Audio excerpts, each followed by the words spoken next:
Super prime at 9ನಲ್ಲಿ ಇವತ್ತಿನ ಸಾಕಷ್ಟು ಸುದ್ದಿಗಳನ್ನು ನಿಮಗೆ ತೋರಿಸ್ತಾ ಹೋಗ್ತೀನಿ. ವಿವರವಾದಂತಹ ವರದಿಯನ್ನು ಕೂಡ ತೋರಿಸ್ತೀನಿ. ಅದಕ್ಕಿಂತ ಮುಂಚಿತವಾಗಿ ರಾಜ್ಯ, ದೇಶ ಹಾಗೂ ವಿದೇಶಗಳಲ್ಲಿ ನಡೆದಿರುವಂತಹ ಪ್ರಮುಖ ಸುದ್ದಿಗಳನ್ನು ಟಾಪ್ 18ನಲ್ಲಿ ನಿಮಗೆ ತೋರಿಸ್ತೀನಿ.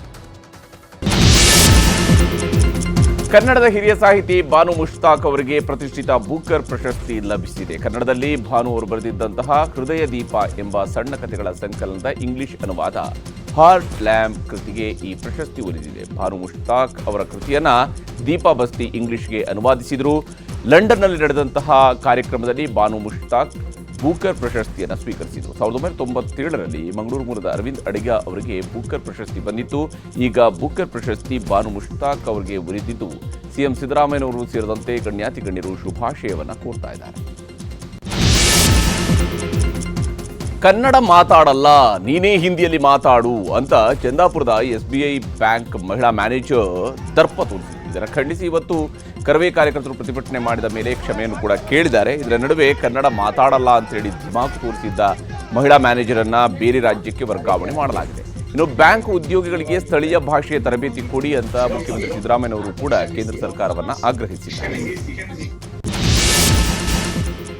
ಕರ್ನಾಟಕದಿಂದ ಆಂಧ್ರಪ್ರದೇಶಕ್ಕೆ 6 ಕುಮ್ಕಿ ಆನೆಗಳನ್ನು ಕೊಡುಗೆಯಾಗಿ ನೀಡಲಾಗಿದೆ. ವಿಧಾನಸೌಧದ ಆವರಣದಲ್ಲಿ ಆಂಧ್ರ DCM ಪವನ್ ಕಲ್ಯಾಣ್ ಅವರಿಗೆ ಆನೆಗಳನ್ನು ಹಸ್ತಾಂತರಿಸಲಾಯಿತು. ಕಾಡಾನೆಗಳ ಸೆರೆಗೆ 6 ಕುಮ್ಕಿ ಆನೆಗಳನ್ನು ಕರ್ನಾಟಕ ಸ್ನೇಹಪೂರ್ವಕವಾಗಿ ನೀಡಿದೆ. ಈ ಆನೆಗಳನ್ನು ಕಣ್ಣಲ್ಲಿ ಕಣ್ಣಿಟ್ಟು ಕಾಪಾಡ್ತೀವಿ ಅಂತ DCM ಪವನ್ ಕಲ್ಯಾಣ್, ಆಂಧ್ರಪ್ರದೇಶದ DCM ಪವನ್ ಕಲ್ಯಾಣ್ ಭರವಸೆಯನ್ನು ಕೊಟ್ಟಿದ್ದಾರೆ. ವಕ್ಫ್ ಕಾಯ್ದೆ ಜಾರಿ ಪ್ರಶ್ನಿಸಿ ಸಲ್ಲಿಸಲಾಗಿದ್ದ ಅರ್ಜಿ ವಿಚಾರಣೆಯನ್ನು ಸುಪ್ರೀಂ ಕೋರ್ಟ್ ಕೈಗೆತ್ತಿಕೊಂಡಿತ್ತು. ಈ ವೇಳೆ ಸರ್ಕಾರದ ಪರ ಸಾಲಿಸಿಟರ್ ಜನರಲ್ ತುಷಾರ್ ಮೆಹ್ತಾ ವಾದ ಮಂಡಿಸಿದ್ರು. ಸರ್ಕಾರಿ ಭೂಮಿಯ ಮೇಲೆ ಯಾರೂ ಕೂಡ ಹಕ್ಕು ಸ್ಥಾಪಿಸುವುದಕ್ಕೆ ಸಾಧ್ಯ ಇಲ್ಲ.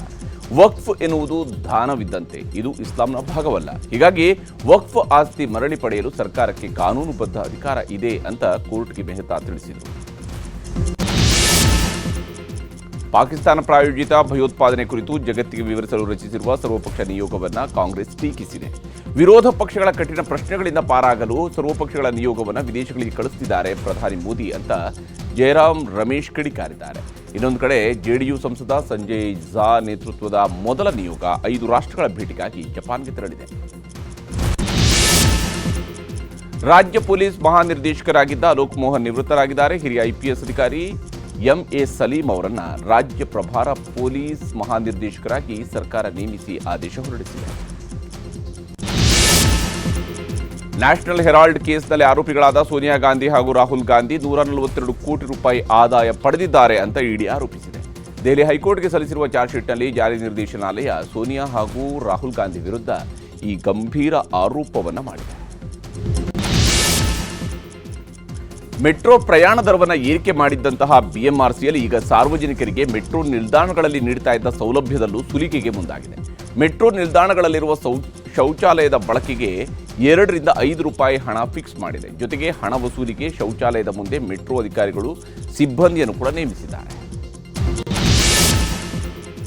ಅನುದಾನ ಬಿಡುಗಡೆಗಾಗಿ ಕೇಂದ್ರ ಸರ್ಕಾರದ ವಿರುದ್ಧ ತಮಿಳುನಾಡಿನ ಸ್ಟಾಲಿನ್ ಸರ್ಕಾರ ಸುಪ್ರೀಂ ಕೋರ್ಟ್ ಮೆಟ್ಟಿಲೇರಿದೆ. ರಾಷ್ಟ್ರೀಯ ಶಿಕ್ಷಣ ನೀತಿಯನ್ನು ಜಾರಿಗೆ ತರಲಿಲ್ಲ, ಅದಕ್ಕೆ ಕೇಂದ್ರ ಸರ್ಕಾರ ನಮಗೆ ಬರಬೇಕಿದ್ದ 2151 ಕೋಟಿ ರೂಪಾಯಿ ಅನುದಾನ ತಡೆ ಹಿಡಿದಿದೆ.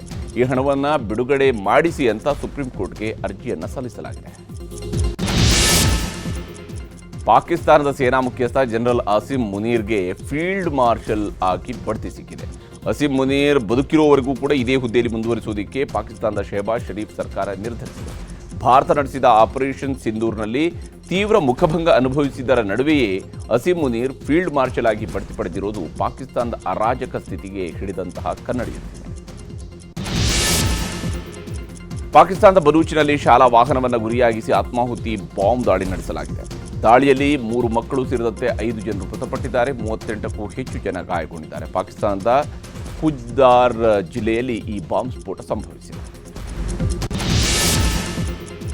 ಜಮ್ಮು ಕಾಶ್ಮೀರದ ಲೆಫ್ಟಿನೆಂಟ್ ಗವರ್ನರ್ ಮನೋಜ್ ಸಿನ್ಹಾ ಇವತ್ತು ಭಾರತ ಪಾಕಿಸ್ತಾನದ ಗಡಿ ಗ್ರಾಮಗಳಿಗೆ ಭೇಟಿ ನೀಡಿದರು. ಪೂಂಚ್, ರಜೌರಿ, ನೌಶೇರಾಕ್ಕೆ ತೆರಳಿ ಪಾಕ್ ಶೆಲ್ ದಾಳಿಯಿಂದ ಹಾನಿಗೊಳಗಾದ ಮನೆಗಳನ್ನು ಪರಿಶೀಲಿಸಿದರು. ಸಂತ್ರಸ್ತರಿಗೆ ಸೂಕ್ತ ಪರಿಹಾರದ ಭರವಸೆಯನ್ನು ನೀಡಿದರು.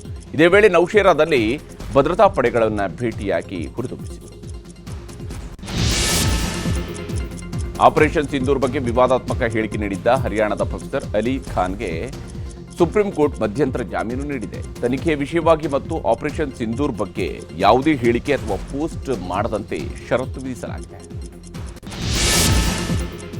ಭಾರತದ ವಿರುದ್ಧ ವಾಯುಮಾರ್ಗ ನಿಷೇಧವನ್ನು ಪಾಕಿಸ್ತಾನ ಮತ್ತೊಂದು ತಿಂಗಳು ವಿಸ್ತರಿಸಿದೆ. ಪಹಲ್ಗಾಮ್ ಭಯೋತ್ಪಾದಕ ದಾಳಿಯ ನಂತರ ಭಾರತ ಸಿಂಧೂ ನದಿ ನೀರನ್ನು ನಿಲ್ಲಿಸುವಂತಹ ತೀರ್ಮಾನವನ್ನು ಕೈಗೊಂಡಿದೆ. ಜೊತೆಗೆ ಪಾಕಿಸ್ತಾನದ ನೆಲಕ್ಕೆ ನುಗ್ಗಿ ಭಾರತೀಯ ಸೇನೆ ಅಲ್ಲಿನ ಉಗ್ರರನ್ನು ಹತ್ತಿಕ್ಕಿತ್ತು. ಅದೇ ಸಿಟ್ಟಲ್ಲಿ ಪಾಕಿಸ್ತಾನ ವಾಯುಮಾರ್ಗವನ್ನು ಬಂದ್ ಮಾಡಿ ಕುಳಿತಿದೆ.